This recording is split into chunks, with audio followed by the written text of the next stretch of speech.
შენ თუ ახლა ვიდეოს უყურებ და თუ ეს ვიდეო შენს ფორიუზეა, ურთიერთობა იშლება ისეთ ურთიერთობა იშლება, კერა ტარო იშლება ისეთ ურთიერთობაზე, სადაც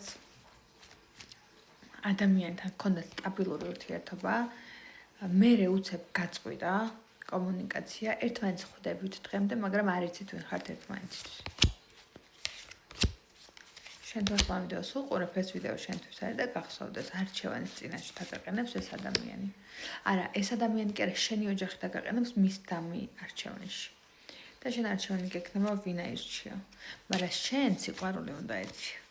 და იცი რატო? იმიტომ რომ სიყვარული ყველაზე გულწრფელი რამაა დედამიწაზე და შენ თუ არ აირჩევ სიყვარულს, დაირჩევ შენი ოჯახის წევრების ნათქვამს, ჩათვალე რომ არ გამოვა ყველაფერი ისე როგორც შენ გინდა და რაღაცები ისე აღარ გამოგივა ცხოვრებაში როგორც შენ გინდა.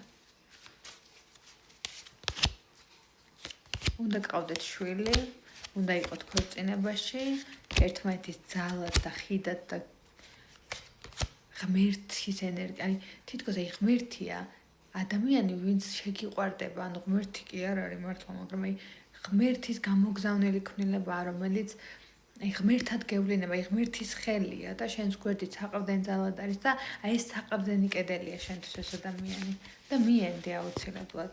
იმიტომ რომ თუ მიენდობი, ყველაფერი გამოვა და თუ არ მიენდობი, მაშინ რაღაცები დაინგრევა და ამ რაღაცების დანგრევას კიდე დიდი დრო ჭირდება, რომ კარგად იყო მერე შენთავთან და კარგად განსაზღვრა რეალურად რა გიღირს და როგორ გიღირს ცხოვრებაში.